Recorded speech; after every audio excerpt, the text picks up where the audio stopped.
Ever wondered what Wes Anderson must have been like as a teenager?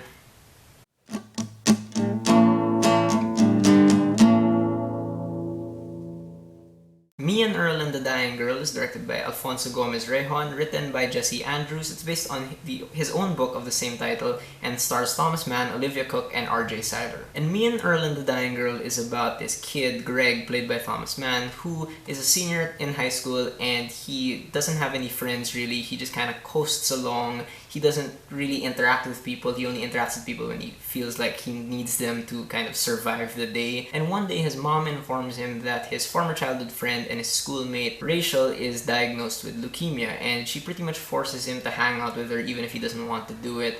And eventually they do begin to strike up a friendship. Now, Me and Earl and the Dying Girl was this year's big winner at Sundance. It won the Grand Jury Prize for Dramatic, and it won the Audience Award as well. These are the same awards that Whiplash won last year. Now, this movie is, Whiplash is still a much better movie, but I really enjoy watching Me and Earl and the Dying Girl. It's a very quirky movie. It looks gorgeous, but there's lots of energy in it as well, lots of creativity with the direction, and really affecting, heartfelt performances. It's kind of inevitable for this movie to be compared to a Wes Anderson movie just because there's so much personality in the visuals. The cinematography here from Chung Hoon Chung is lush with vibrant colors, some really crazy dynamic framing and angles that are admittedly an acquired taste. I'll understand if you watch this movie and you think it's way too hipster and whatever, and I understand that. It's just, for me, when I saw all these visuals and whatnot, it was reflective of the film lover vibe that courses all throughout this movie. And there is some truly awe-inspiring production design in this movie as well. And I can't really say what I'm referring to because it's kind of a spoiler. Those who've watched it will know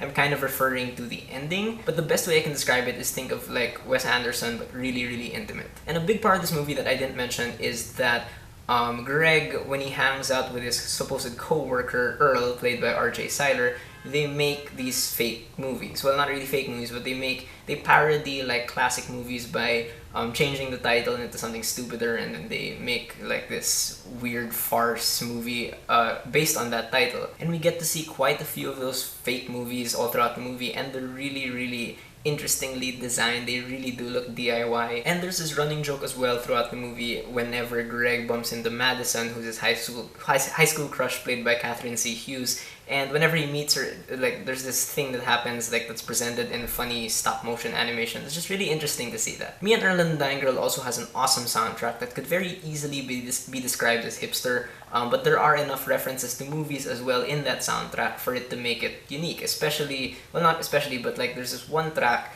by Explosions in the Sky called Remember Me as the Time of Day. And those who've watched the movie will get emotional hearing that because the way it's used is very, very good. And this is generally a very fast-paced movie thanks to editor David Trachtenberg that really helps you experience what school life is like for Greg, because it's just made up of a series of moments and brief, meaningless interactions that aren't very important to him at all. But the movie does start to slow down as it progresses and begins to stay with longer shots as he stays with Rachel. Especially one argument scene that's just heartbreaking. It stays in just this one shot for so long, it was like watching Before Midnight. And Jesse Andrews adapts his own book here, and he's pretty successful in doing so. I haven't read the book, but I can see how a book's ability to express inner thoughts would service this story well. Thankfully, Andrews translates that into this movie by playing around with narration. Greg narrates this story, but Andrews throws in little things in there to make the narration compelling. And the story itself is pretty standard coming-of-age fare, but the characters are the ones who give it flavor. Everyone in this movie is really quirky, even if you only see them for one scene. They're unique enough to be memorable and to color Greg's world in an interesting light. And Greg himself, I think, is a very accurate portrayal of a teenager, that kind of self-loathing, sort of insufferable kid, but he's still very, very sincere. And Rachel herself, is much more complex than I was expecting her to be. And all the actors in this movie are great. They all give really sincere performances. I think that's the best way I can describe this whole movie. Thomas Mann is great. He plays that very casually self-loathing type very well. And not in an emo way. He plays Greg as a very generally awkward guy, but that's how he's supposed to be played. But he nails the highly emotional moments with a lot of sincerity. But Rachel Cooke is probably the best part of this movie. It's always difficult to play someone with a terminal illness because it can be so easy to make that character just miserable the entire time. but Rachel's joy really manages to shine through because of Olivia Cook's performance. But during like the sadder moments, again, she just does it with this level of authenticity. And everyone in the supporting cast does a great job as well. RJ Seiler, who plays Earl, is very strong. Catherine C. Hughes, who plays Madison, has a very natural quality to her as well.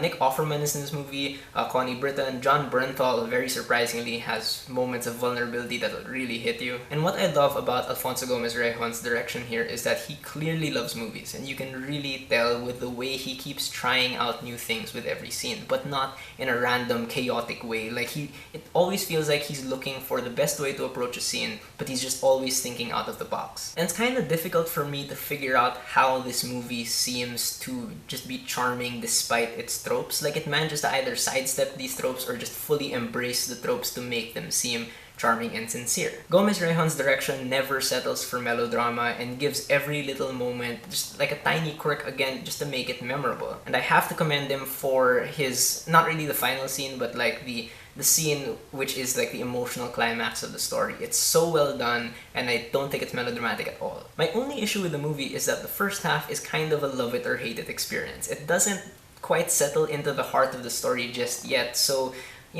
a lot of the humor in this first part just didn't land for me that much. A lot of the jokes seemed more quirky than funny, and the fast pace wasn't that easy to get used to, in my opinion, but there are still things to like about that first half. It's just that sometimes it can be a bit too weird and alienating at first. But I still think Me and Earl and the Dying Girl is a great movie. I think it's definitely worth checking out.